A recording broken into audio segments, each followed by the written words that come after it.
Hi, everyone, and welcome to Val Talks Pets, the forum for pet parents and enthusiasts alike. Having been in the pet industry for over 10 years now, I'm going to share with you issues and questions that arise as I work with pet parents on a day-to-day basis. I am not a veterinarian, but I do have certifications in canine, feline, small animal, fish and herptile, and avian health and nutrition from the University of California, Davis Extension.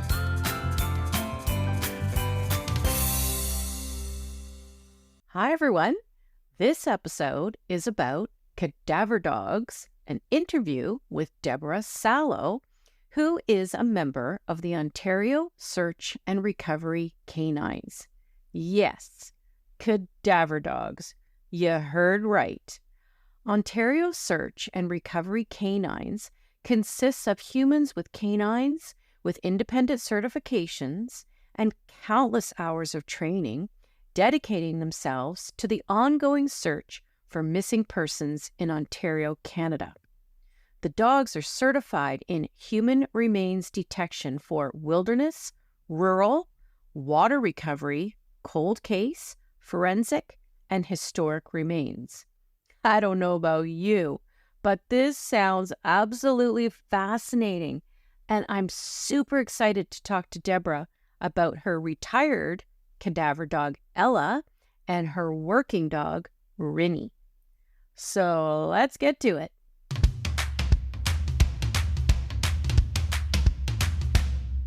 Hi, Debera. Welcome to Val Talks Pet. Hi, thanks for having me. Oh, I'm so excited to have you on because I'm really interested in this whole thing about cadaver dogs, or as you say, human remains detection dog. This just sounds absolutely fascinating. And I'm really looking forward to you sort of explaining everything about this. So why don't we start with that? Why don't you explain to us what exactly a cadaver dog, or we can call them human remains detection dogs, what exactly do they do, or do you do? Let's go from there. We call them cadaver dogs, but they're not actually really looking technically for cadavers. Oh. They're looking for odor. They're looking for the odor of human remains. Okay. Which can be anything from blood, bones, the whole body. You know, your body goes through a whole process after you die and decomposes. So there's all different stages of it. And the dogs aren't necessarily looking for a thing. They're looking for the odor. Interesting. That makes so much sense. Yeah. That's why sometimes they can find something or tell you something's there and there's nothing there. But you know, a body could have been moved. There could have been blood or some other fluids that were cleaned up. So there's nothing that you can see, but the dog still is going to tell you that there's odor there. Right. So that would help in, well, I guess in forensics. Forensics and because that would tell policing the body was here. Yeah. But it's not now. Yeah. Yeah. That's really interesting. Okay, so they're going out and they're basically looking for odor. And that's a great place to start. So why don't we actually figure out how you got involved in doing this? Almost by accident. I had my first dog, Ella. I was doing agility with her, with a friend, and we're outside, and there was a couple of ladies there who were sitting around and had their dogs. And so we got talking to them, and that's what they were doing. They were training. And we were, like you, we were fascinated. Yeah. Goodness, that sounds so interesting. I didn't know there was such a thing, you know. And so they invited us to come and see what they do and see if we were interested. And I got very interested. And so I'm still, I'm pretty new at it. Probably 2020 I started. Okay. Ella.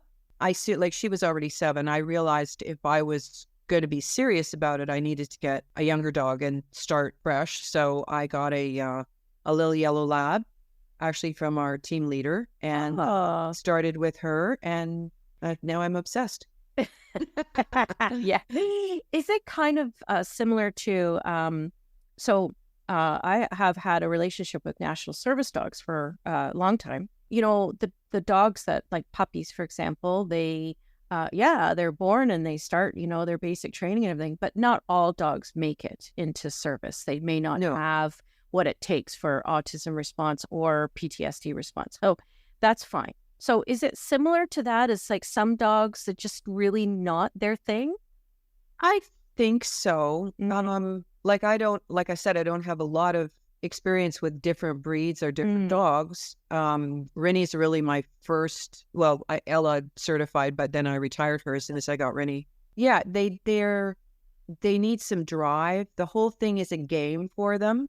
So they need to be happy to play the game. They need to want to hunt. They need to have some tenacity and not get frustrated. They need to really like their reward, whatever it is that they're working for, whether it's food or toy or tug or, the chance to play, whatever their reward is, they're doing it as your partner, basically. Like my dog, she can go find something and her reward can be to go find another one.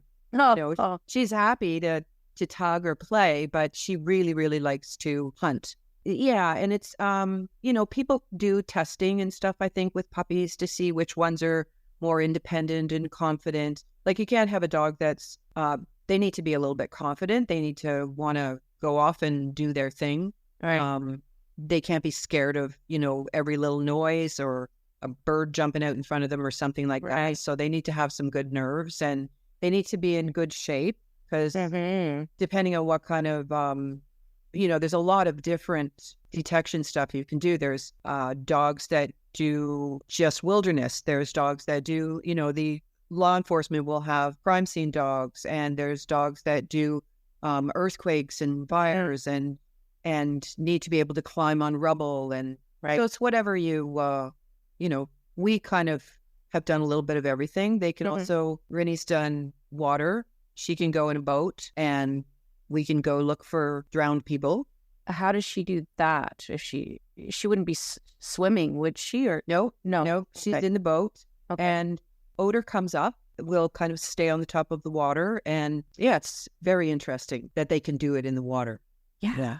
Well, that is fascinating. It's a lot harder, I find, anyways, as the handler, because when we're out somewhere, she can just take off and say, "Hey, it's over here. Come with me." But when you're in a boat, I have to just really, really watch her and look for any little sign that maybe we should go that way or slow down.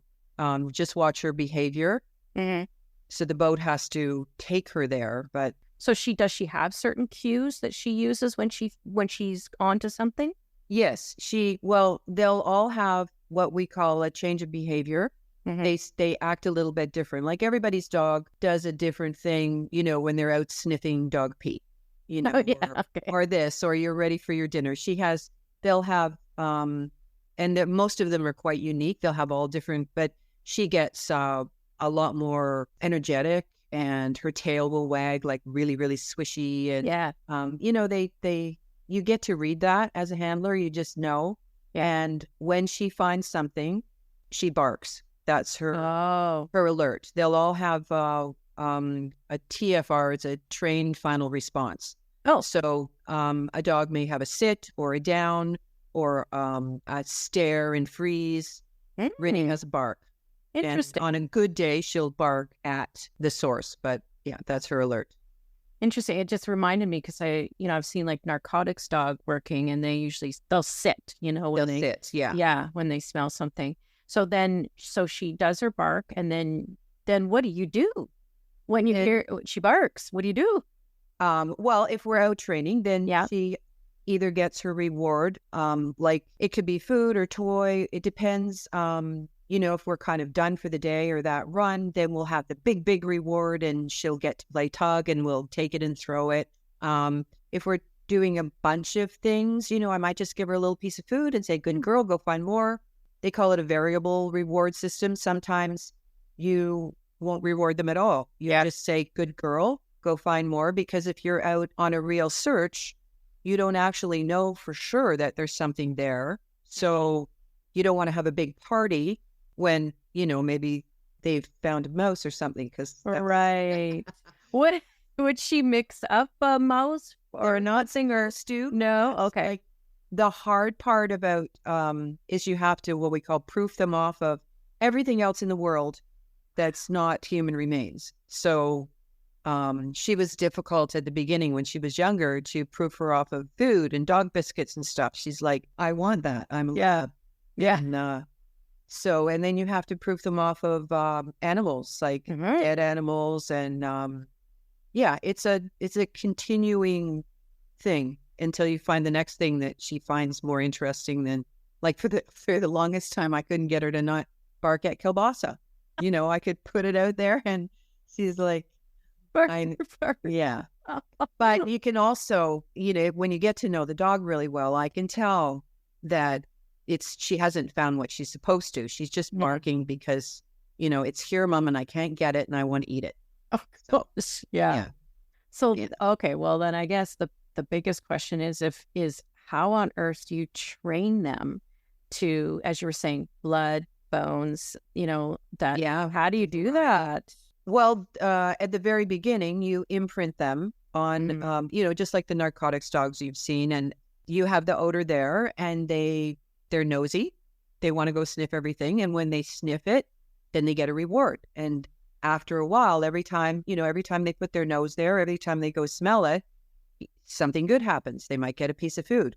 And, you do that over and over, and you introduce them to all the other levels of, and they get it pretty quick.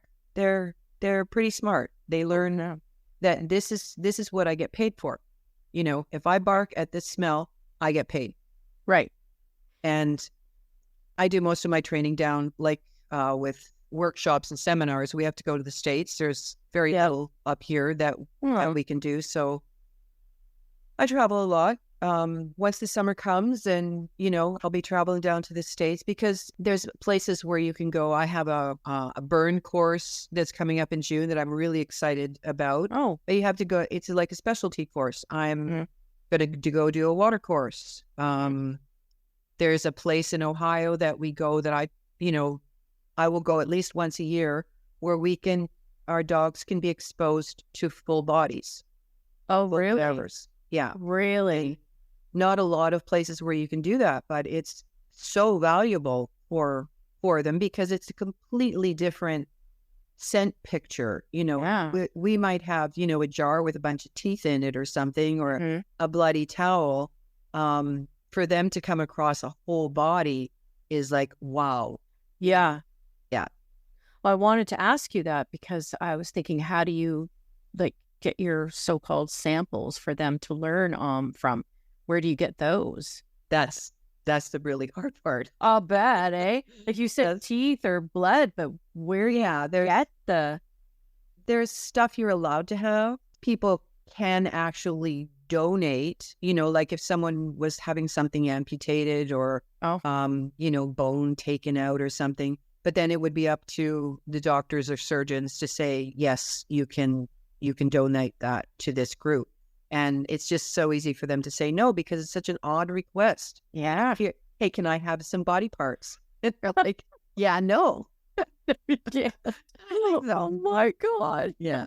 Yeah. There's places in the States where it depends on the state laws. And it's just, we get what we can from, whoever says, hey, or if I have like things like dirt that was under a body, okay, that's legal to have, but it's got lots of smell in it. Cremains, people's ashes, they can, and teeth, and whatever we can get, we do. Yeah. Wow. That's a real challenge. That's why that's one of the reasons we go down to the States so much, because there's the opportunity to train on much more material than what we have. Right. Has Rinnie ever seen a full cadaver? Yes. Yeah. I've been down to that. She's been to that place in Ohio, like I think 3 or 4 times. Okay. And at first it was, I think it's a little overwhelming for them. I was going to say, like, what's her response like, when she first... Yeah, because they're used to seeing humans animate. They've never correlated it with, that's somebody with face. Yeah. Yeah. Wow. Yeah. So but they get used to it. Yeah, I bet she does. But the first time must have been really, I should say, a bit overwhelming for her. Yeah. Yeah, she probably didn't know what to make of it. Well, and I was a little worried about how I was going to react. Well, yeah. What about you? Yeah, but it's surprising how quickly you get used to it. You just look in your dog and how is she doing or what's she doing? And she, is she found, is she going to bark? And yeah. The focus. Yeah. Yeah. It's a job. Well, exactly. But gee, yeah, it would be because you are the handler. I mean, yeah. So your role in the search is to do what? Like, what do you do? Well, it all depends what kind of search we're on. Like if we're just helping a family that, a cold case, for instance, where the police have said, we can't do anymore, do what you want, then we will kind of run the search ourselves as a team. We've got a search manager and an operations, she will say who's going to do what.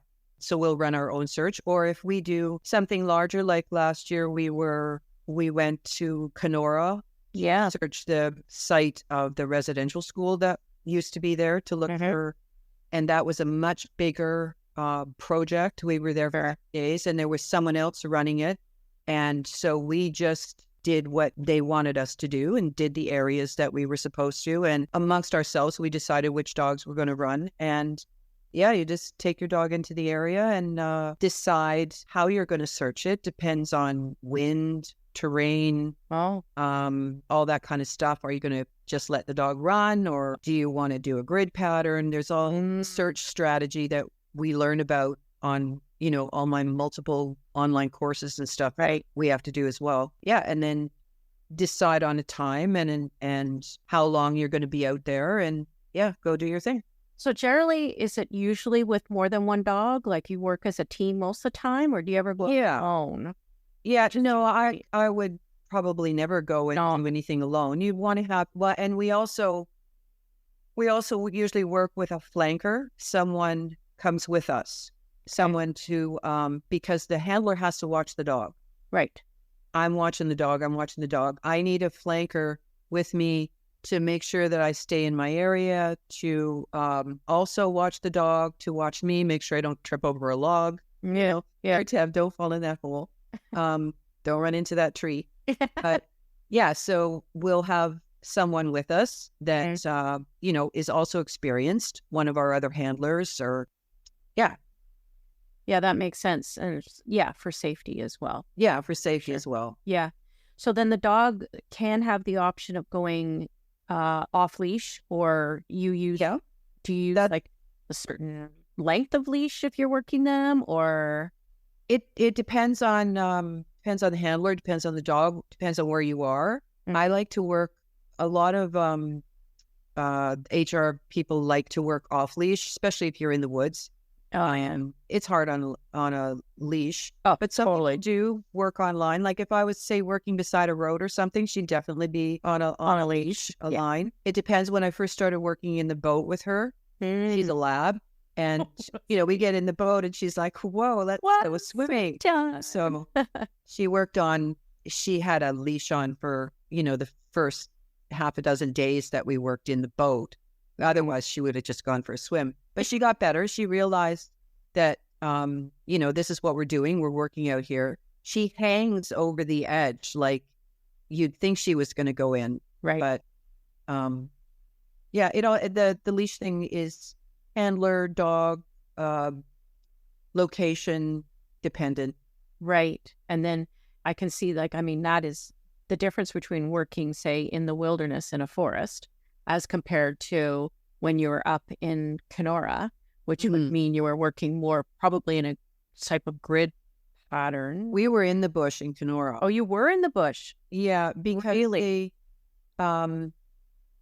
they did ground penetrating radar there first. Yeah. In the areas where they could get the machines in.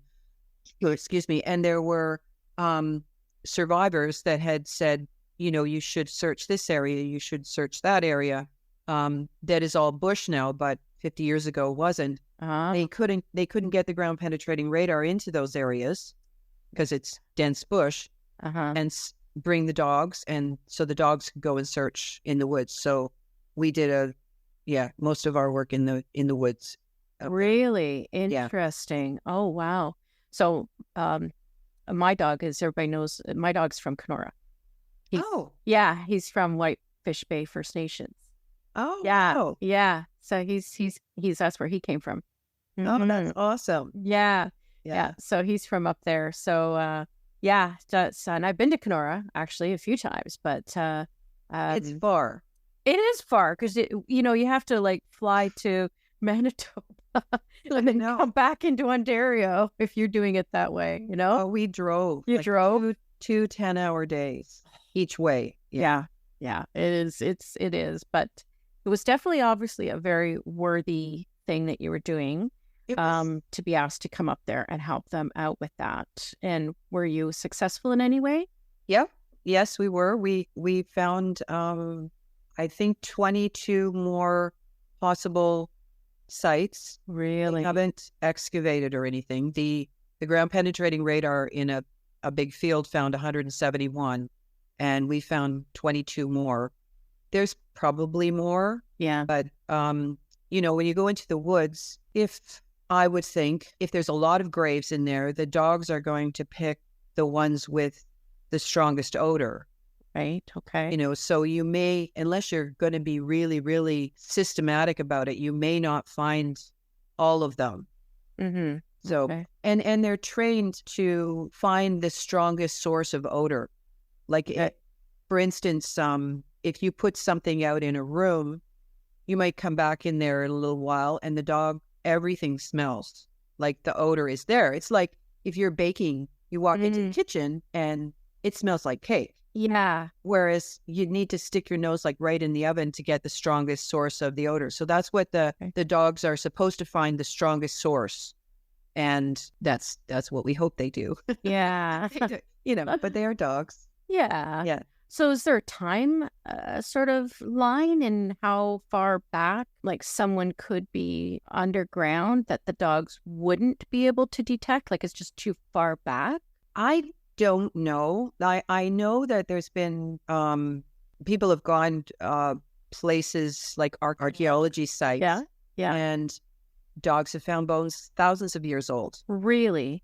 Yeah. Yeah. And there's lots of studies and that sort of thing. Some people will say, oh, no, you can't. They won't find them past like 25 years but I don't know enough technical of that kind of stuff. We just go out and do what we do. Like the ones in Kenora, generally clandestine graves, they say they won't be any more than 18 inches to 2 feet.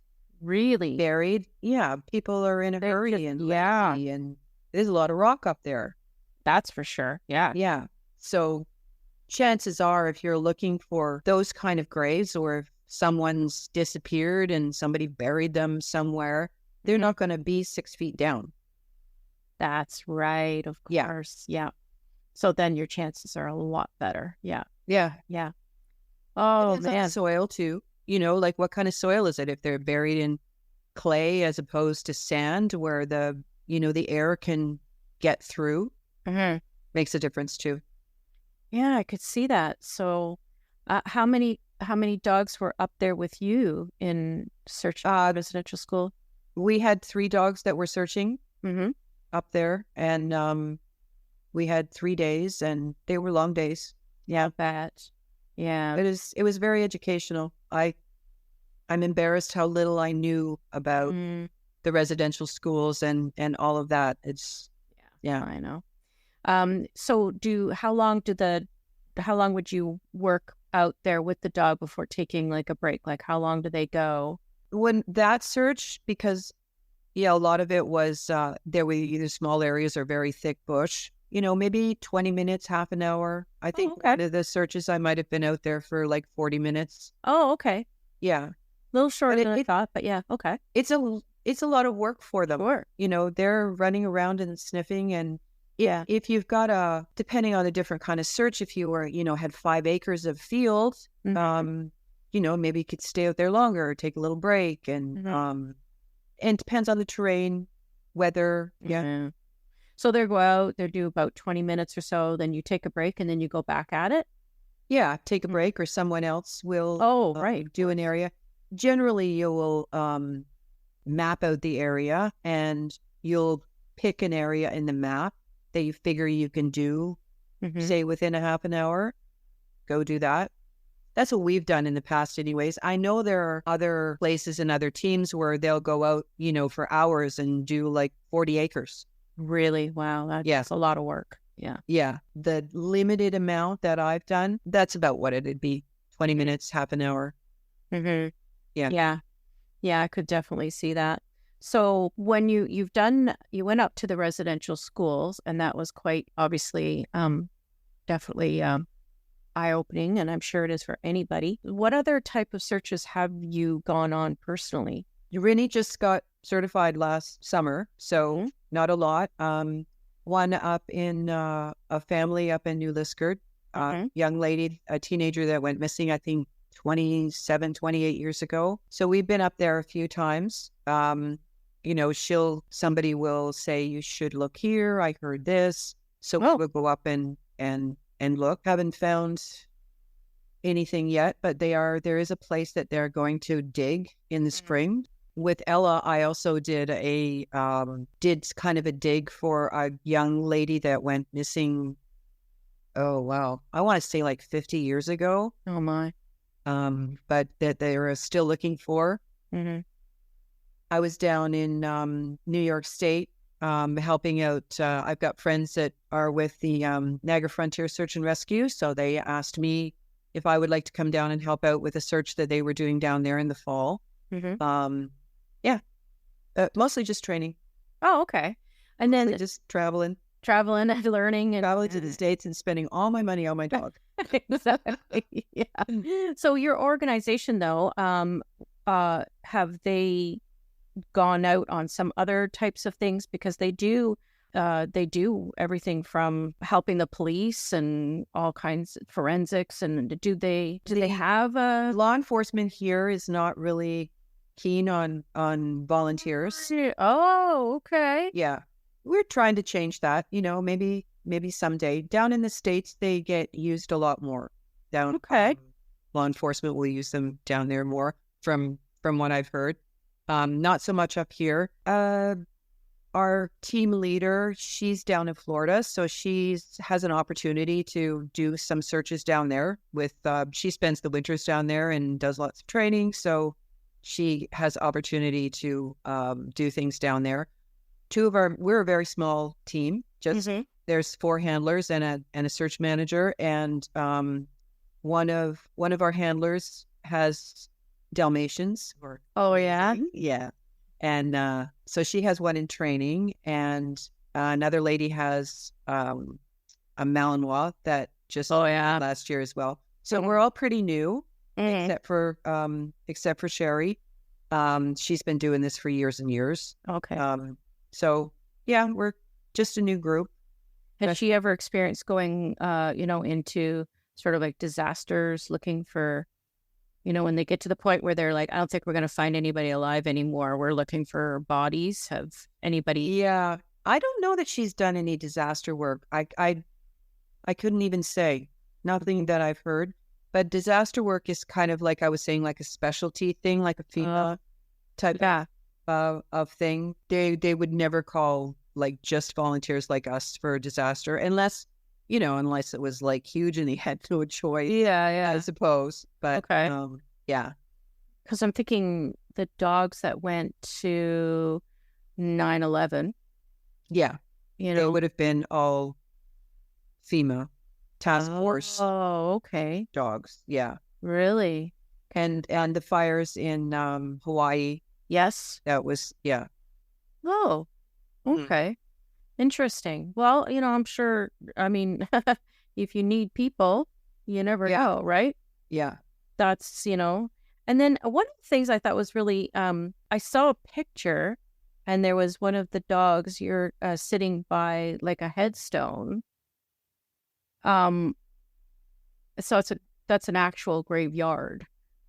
Yeah, we went to a course down in Tennessee in the fall. Oh, okay. It was for burials and graves and burials and like older historic kind of graves. And yeah, it was a wonderful course. We had great time down there. We were in a big state park in Tennessee, and there were at least 3 old family burial sites there that we worked at. And there were also some Indian burials as well. That were around there. So that was very interesting. Yeah. We went to that one basically because that's sort of what we've been doing, the burials at the residential school, and we're hoping to go back again. And so that was a really good experience for us too. And we'll try and find small like pioneer cemeteries that are around the area, and we'll take dogs out and work them there. And if we can find ones that don't have the headstones, there's some, I found a couple where they take all the headstones and kind of put them in the middle on a stone, and the graves are all still there, but they're not marked because the dogs have to learn to find the grave without the stone. Because if you just go to cemeteries, they're going to go, oh, there's one there. I'll just go tell them there's something here and I'll get my toy. Yeah. Well, that's like, when you drive down the highway and they've paved over the graveyard, and they just set all the gravestones off to the side of the road. And but they don't move those bodies. No, I don't think so. No. They're under that road. Yeah. It's like, so that would be sort of there's no point looking around in that little graveyard because they're not there. Yeah. Yeah. But you can use the existing graveyards as a really good training tool. Yeah. Yeah. But that's interesting because that means that the dogs are actually working through like deeper, like now we are talking 6 feet under, and possibly obviously in like a coffin. So there's the wooden structure or whatever is made out of through that as well. Yeah. And at the older graves, they didn't have the technology, and people possibly, if it was just out in the country, they would, they would just bury them and wrap you up in something. Wrap you up and down you go. Yeah. Down you go. Wow. A movement now to start doing that again. I know, environmentally decomposing type of burial. Yeah, Natural Burial Association or something. Yeah.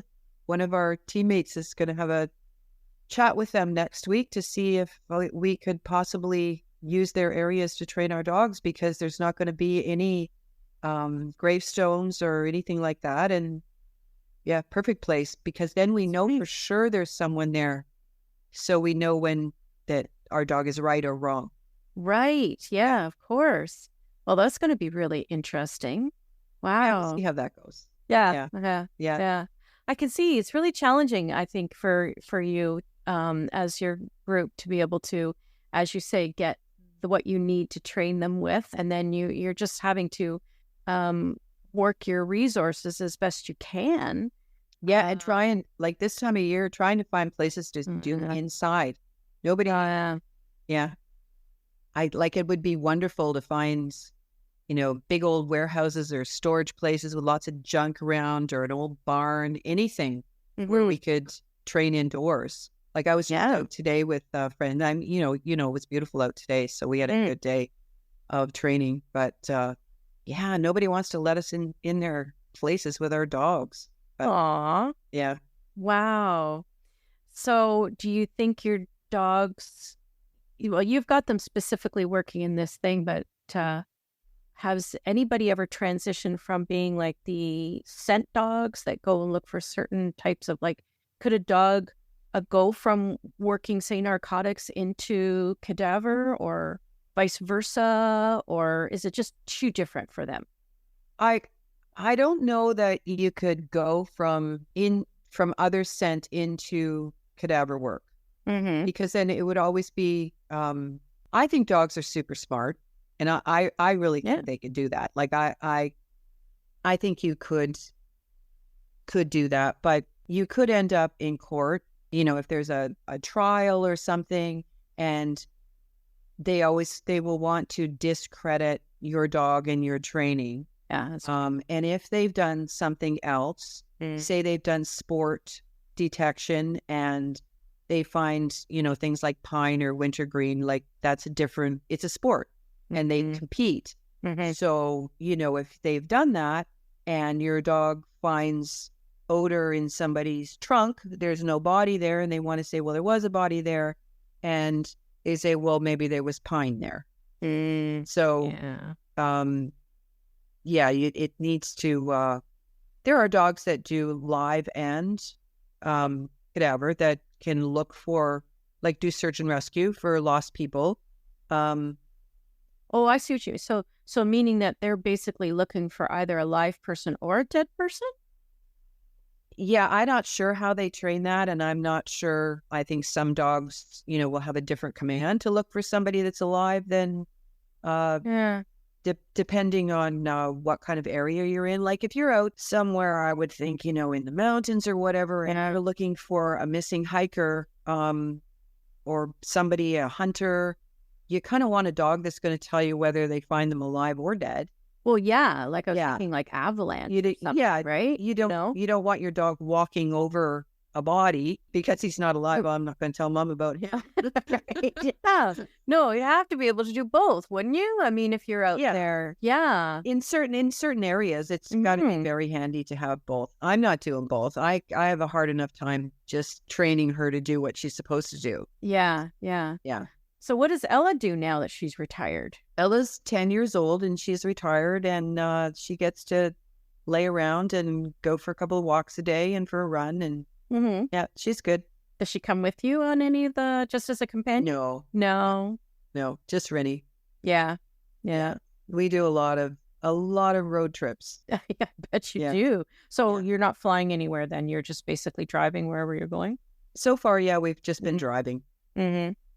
Yeah, I can see. Well, it's like, obviously the training is out of our area for you. So you have to get there and And you need all your stuff. Yeah. You need your crates and your dog food and you need your stuff. Yeah, exactly. Yeah.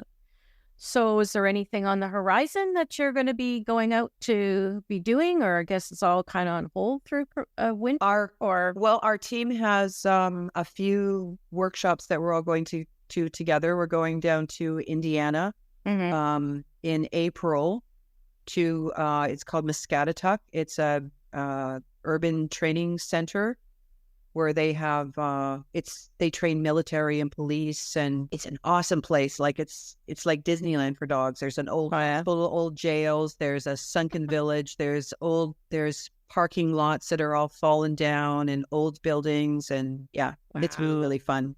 Yeah, that would be fun for them. Yeah, sure. Wow, interesting. Well, yeah, I guess it is come the spring. I mean, I guess if someone were thinking that their dog might have an aptitude for this, do they make an application to the association? Is that what they do? Yeah, they could get a hold of us on the website. Contact us. There's also a Facebook page, Ontario Search and Recovery Canines. You could just message. Yeah, it's requires a lot of time to do. You need the right dog. You need a few extra $1,000 a year for going to travel seminars and yeah. So it's a lot, sure. But rewarding. It is rewarding. Like I would do it even if we never got called out for a search. Oh yeah. Yeah. It's fun. It's what I do. My kids are moved away and now I just do dog. Yeah. Wow. Well, it's a fascinating thing that you've gotten into. I would like to see more use of these amazing working dogs in policing, like to help in the way. I would like to see that used more here. But it's obviously going to take time to get that behind them that makes them realize how smart these animals are. Yeah. And also to realize that we actually do have really good training and that it can be trusted, and we have courses in crime scene preservation and but the law enforcement here do have cadaver dogs. Oh, they have their own. They have their own. Yeah. Oh, okay. So, See. yeah. Yeah. They're mostly cold case and anybody else that What wants would to come out and have a look. cold case, you mean like people that have been missing for long periods of time? Yeah. Yeah. Yeah. Okay. If there's a new tip that comes in, that's somewhere that hasn't been searched, then we'll come out, and we're all volunteers. Uh-huh. We'll come out and do that. I saw on the website, it very specifically says, no, we do not look for lost animals. No. Yeah. But I can't find my dog. Yeah, I could see that one. Yeah, no, that's not us. Yeah. Yeah. I really should have done that. I would have got a lot more calls. Yeah. Well, they're charged. Yeah. Yeah. Yeah, absolutely. Yeah, it's interesting. So the website that is cadaverdogs.ca, correct? Yeah. Mm-hmm. And so if people want to have a look at what you do and the team and some information, that's all there for them. And it's under the Ontario Search and Recovery Canines is what you see on the website. And as you said, it's all volunteer work. So, you guys are out there doing this on your without any compensation. It's just your passion. Yeah, depending on who has us, like the project up in Kenora, they paid for our expenses and that sort of thing. It was a big project.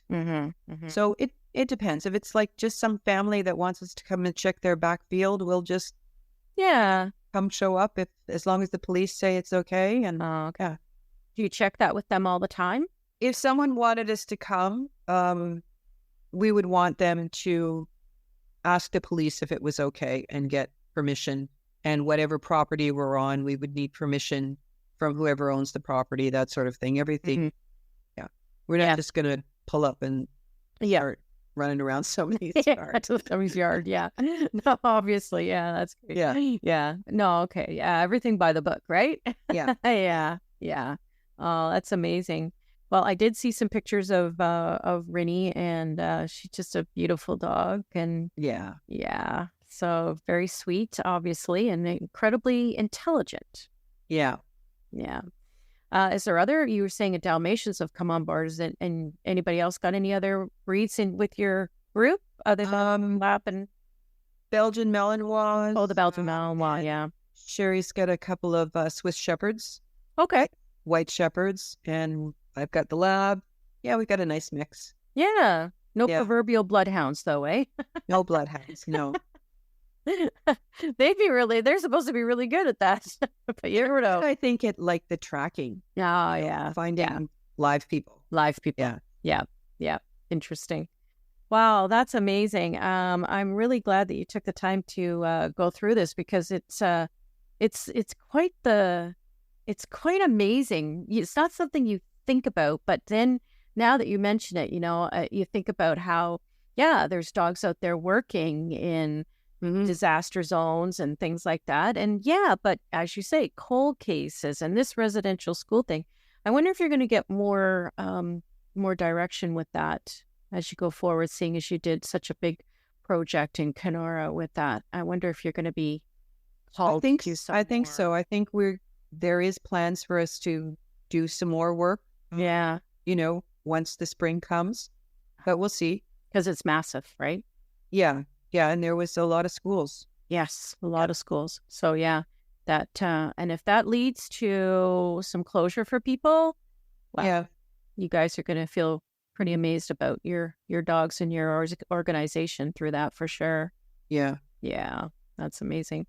Well, I'm super interested, like really, really thought this whole thing was amazing that you're doing this. And I best of luck with you guys, for you and Rinnie, and I hope you keep on doing all kinds of cool things. And if you do something really cool, let me know. Because it sounds so fascinating, and it's nice for people to know that working dogs are out there doing other things than what you just sort of think of, like police dogs. And say there's other working dogs. Yeah, lots of other working dogs. Yeah, and we have to always, I think, be have to really give them the respect and that their intelligence and their abilities, and then the handlers that work with them. It's amazing to do this, It really is. So, I appreciate you coming on and having a chat with me today about this. Thank you for having me. It was awesome talk. Yeah. Super cool. Super cool. Yeah.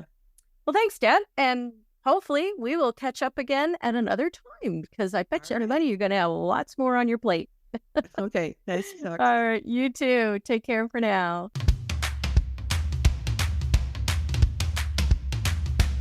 Well, I really appreciate Debera taking the time to talk to me about her trained human remains detection dog, Rinnie. I knew this would be a fascinating topic from the moment I heard about Debera and her working cadaver dog. The fact that Ontario Search and Recovery Canines are a volunteer group with amazing humans and canines dedicating themselves to the search for closure for so many people in many different circumstances really demonstrates what I've always known. Working dogs and their humans are special. I just know that as Rinnie gains more experience and advances her training, she and Debera will be hitting the road with a purpose more and more. I think their participation in the search for Indigenous children from the residential school system buried in and around the areas of the schools shows their dedication and faith in their dogs and their abilities. As Debera said, Rinnie did it within 5 minutes of hitting the forest.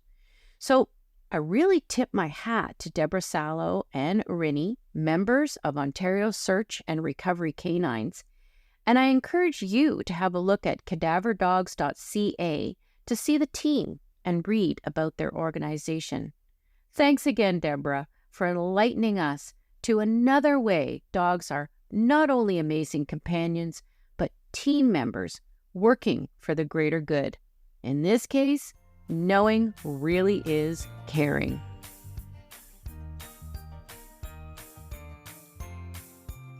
Thank you for listening to Val Talks Pets. Please remember to follow or subscribe to ensure that you never miss an episode. To really help the show and to make it easier for others to find, please rate and review each episode that you find interesting and helpful. And don't forget that you can also email me at val@valtalkspets.com with topics you would like me to address or with any questions you may have. Also, check out my website at valtalkspets.com and let me know what you think and how we can improve upon it. Thanks for caring.